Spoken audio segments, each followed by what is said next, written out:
The first thing you need to understand about my lake is this. It's not decorative. It's not community adjacent. It's not kind of shared. It exists entirely on my deed, wrapped in surveyed boundaries that go back generations, complete with water rights older than the HOA president herself. And yet, on a calm Saturday afternoon, while my guests were fishing off the dock and my nieces were laughing near the shoreline, an unfamiliar SUV rolled up like it owned the place. Out stepped a woman in oversized sunglasses, clipboard clutched to her chest like a weapon. You already know the type. Tight smile. Faster walk than necessary. The kind of confidence that only comes from never being told no. She didn't greet anyone. Didn't ask who lived there. She marched straight to my dock and announced, loud enough for everyone to hear, that all unauthorized individuals needed to leave immediately because this lake was HOA-regulated recreational property. The laughter stopped. My guests looked at me. I looked at her. And for a moment, I honestly thought she was joking. She wasn't. She started listing rules. No fishing without HOA permits. No swimming outside approved hours. No outside visitors allowed near the water. She even threatened to call the police if we didn't comply. According to her, she was the lake compliance officer for the nearby HOA development, and she'd received complaints about trespassers. That's when I asked a very simple question. Can you show me where your HOA owns this lake? She blinked. Just once. Then she pointed vaguely toward the houses on the far ridge and said, Everyone knows this lake belongs to the community.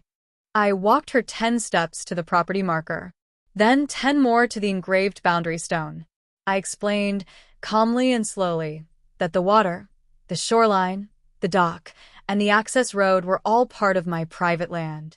I told her the HOA had zero jurisdiction here. No easement. No shared access. No agreement. Nothing. She laughed. Actually laughed. Said she'd heard that excuse before. Said she'd be filing violations by the end of the day. So, I did something that changed the entire tone of the afternoon. I pulled out my phone and opened the county land registry. I showed her the parcel map, the water rights filing, the recorded survey. Then I handed her a laminated copy of the posted notice at the lake entrance that clearly states, Private Land, NO, HOA Authority. Her smile vanished. She reread the document, then read it again. Her face went pale, and suddenly that clipboard didn't look so powerful anymore. She asked who I was. Not the way she'd asked before. This time it was careful. I told her I was the owner. She swallowed hard.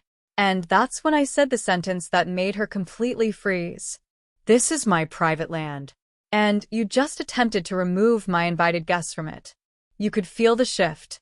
The confidence strained. The authority evaporated. And for the first time since she arrived, she looked unsure of what to do next. Before she could respond, I added that if she didn't leave immediately, she would be the one trespassing, and that any further harassment of my guests would be documented and forwarded to the county, along with her name and HOA position. She didn't argue. She didn't threaten. She turned around and walked back to her SUV, without another word. But the story was far from over. I thought that would be the end of it. Most people, when confronted with hard proof and the word trespassing, retreat and lick their wounds quietly. But HOA Karens don't work like most people. They don't accept correction. They treat it as a personal challenge.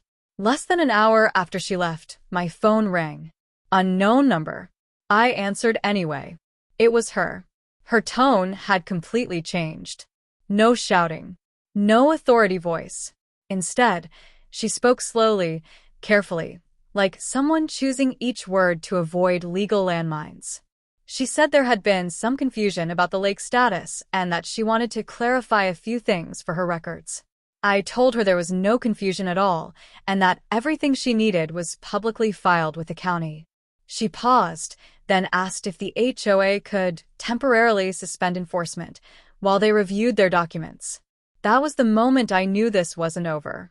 Within days, the HOA board started testing boundaries, literally. First came new community lake signs posted along the access road. Then a group email went out to residents claiming the lake had historically been shared and that ownership was under review. A couple of homeowners even tried walking down to the shoreline, assuming the Karen had been right all along. Each time, I calmly turned them away. Politely. Firmly. With documentation. Then the letters started. Certified mail.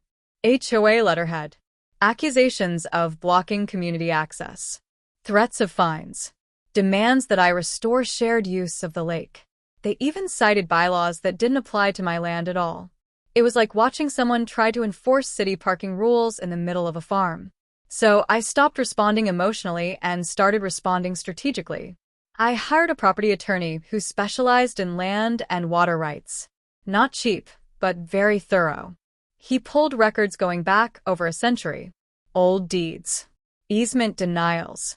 Court filings from before the HOA even existed. Turns out, the lake wasn't just private. It was explicitly excluded from any future development authority when the surrounding land was subdivided decades ago. The HOA never had rights. Not past. Not present. Not potential. My attorney sent one letter. 12 pages. Attached exhibits. Clear language. Zero ambiguity. It explained that any further attempt to assert control over the lake would be considered intentional interference with private property rights. It also demanded the immediate removal of all HOA signage from my access road. The response from the HOA board was silence. For about a week. Then came the knock. 2 people this time. HOA president and, of course, Karen. They stood at my gate like they were rehearsing for a confrontation, but the energy was different now. Defensive. Careful. Karen didn't say a word. She just clutched her folder and avoided eye contact.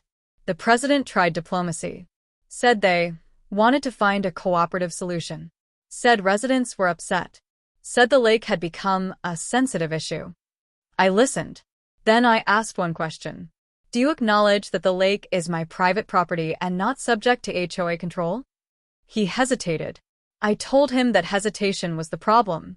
I explained that there would be no shared use, no compromise, and no future discussions unless the HOA formally acknowledged their lack of authority in writing. I also made it clear that if Karen or anyone else ever attempted to remove my guests again, I would pursue trespassing charges without warning. Karen finally looked up. Her face said it all. She knew exactly how badly she'd messed up. And that's when I realized something important. This wasn't just about a lake anymore. It was about setting a precedent. A very expensive, very public precedent the HOA could not afford to lose. A week after that gate conversation, I got a call from the county clerk's office. Not a warning. Not a complaint. A verification request. They wanted to confirm parcel boundaries connected to the lake and adjacent shoreline because an HOA had filed an inquiry challenging historical water access. That single phrase told me everything I needed to know. The HOA hadn't backed down. They'd escalated. I drove straight to the county offices with a binder that weighed more than some laptops. Deeds, surveys, easement denials, tax records, waterway classifications, everything. The clerk was polite, but the look on her face changed halfway through. She stopped me and said, "You know this lake isn't just private, right?" I nodded. She continued, "It's registered as a controlled private water body. That's a higher tier." That was new information even to me.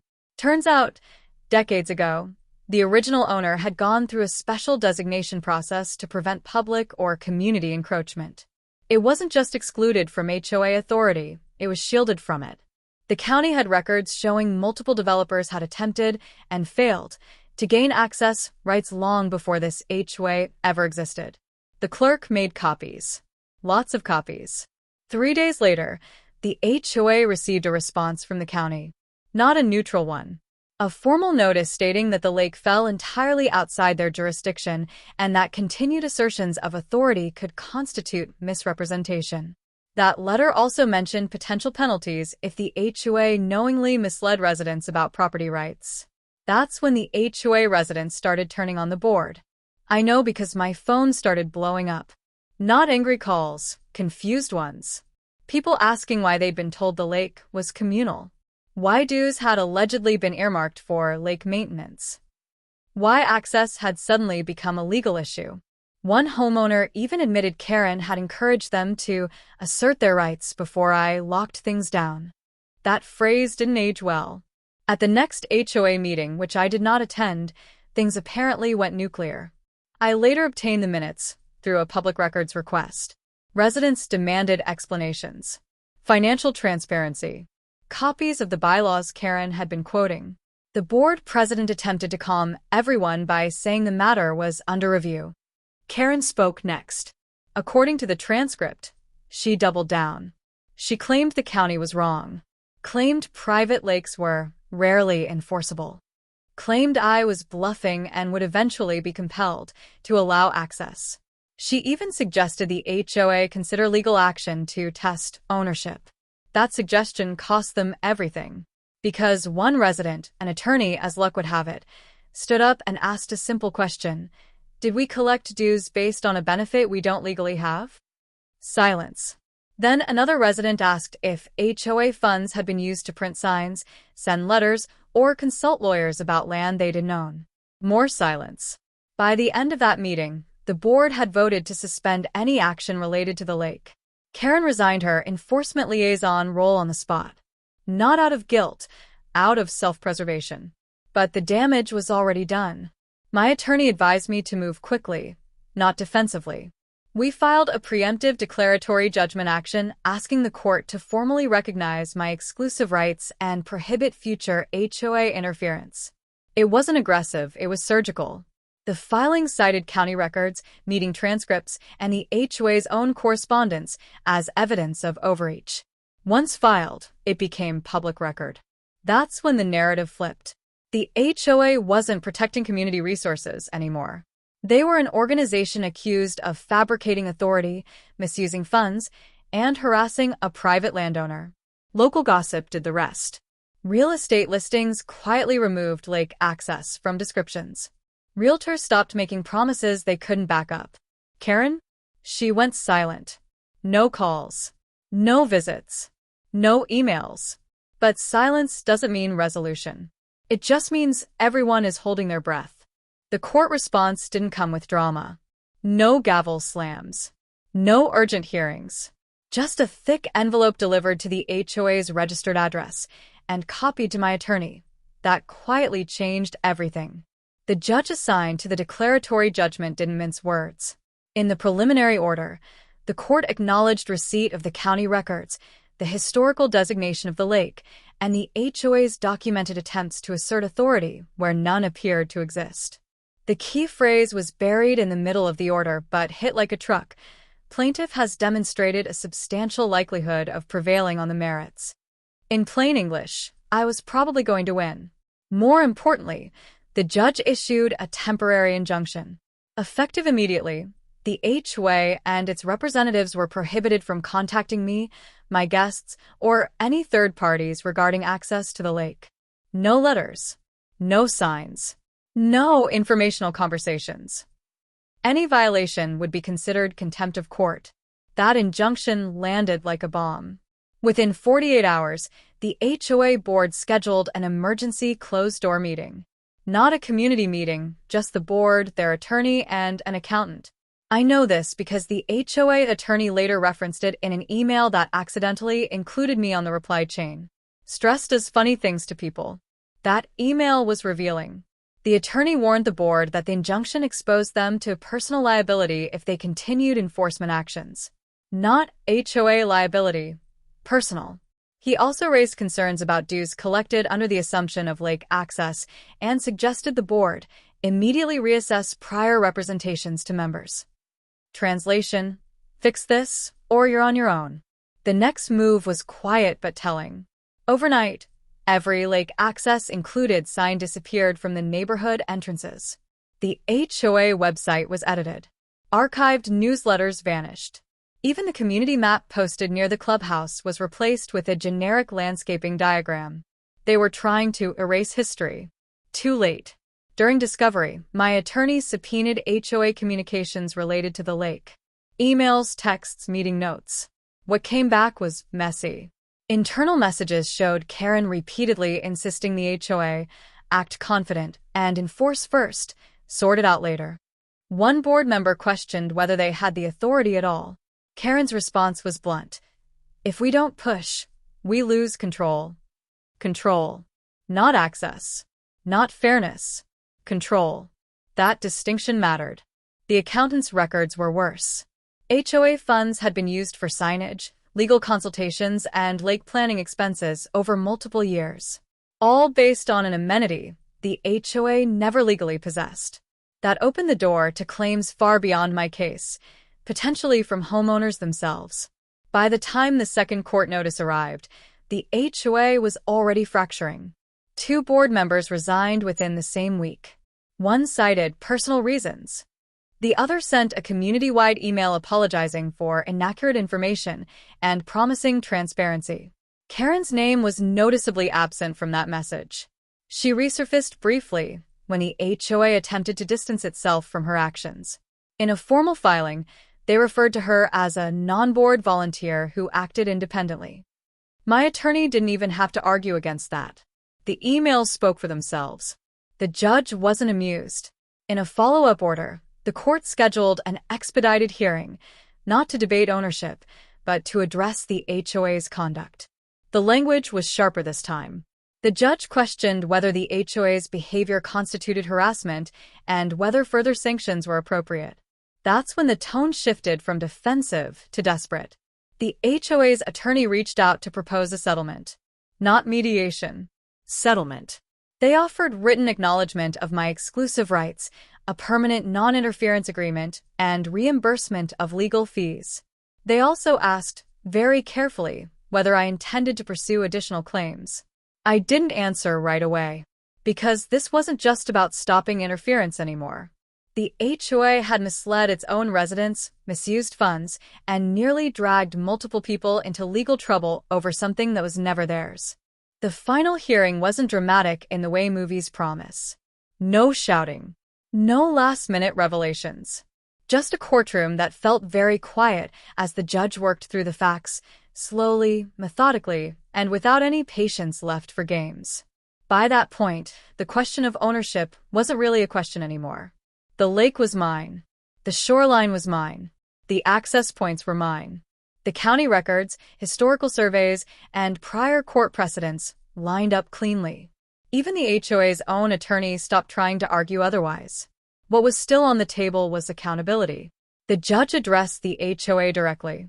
He noted that while homeowner associations have limited authority to manage shared spaces, that authority does not extend to private land simply because it's convenient, or because someone insists loudly enough. He described the board's behavior as reckless, and Karen's actions as persistent and knowingly unauthorized. That word, knowingly, hung in the air. The court issued a permanent injunction. The HOA was barred, indefinitely, from asserting any control, influence, or implied access rights over the lake. That included signage, communications, marketing materials, and verbal representations to residents or prospective buyers. Then came the financial consequences. The HOA was ordered to reimburse my full legal fees. Not a portion. Not a negotiated amount. All of it. The judge also required them to commission an independent audit of HOA funds related to lake-associated expenditures and disclose the results to their membership. That part didn't come from my attorney. The judge added it himself. Karen tried to speak. The judge shut her down. He made it clear that the court had already reviewed her emails, her statements to residents, and her repeated attempts to enforce authority she did not possess. He warned her, on the record, that any further interference, direct or indirect, could result in personal sanctions. That was the last time she said a word in that courtroom. The ripple effects hit fast. Within weeks, the HOA sent a formal notice to all homeowners clarifying that the lake had never been an HOA amenity. Some residents were angry. Others were relieved. A few quietly apologized to me for believing the wrong version of the story. The board was restructured. Karen resigned or was pushed out depending on who you ask. The HOA website was rebuilt from scratch. Even the tone of community emails changed, shifting from authority-heavy language to cautious neutrality. As for the lake, it went back to being what it had always been: quiet, private, and peaceful. My guests returned without being questioned. No one photographed license plates. No one made threats. The water stayed calm, both literally and legally. I didn't fence it off. I didn't post warning signs. I didn't need to. The law did that for me. The irony is, if the HOA had asked, politely, honestly, and without entitlement, there might have been room for conversation years ago. Maybe limited access.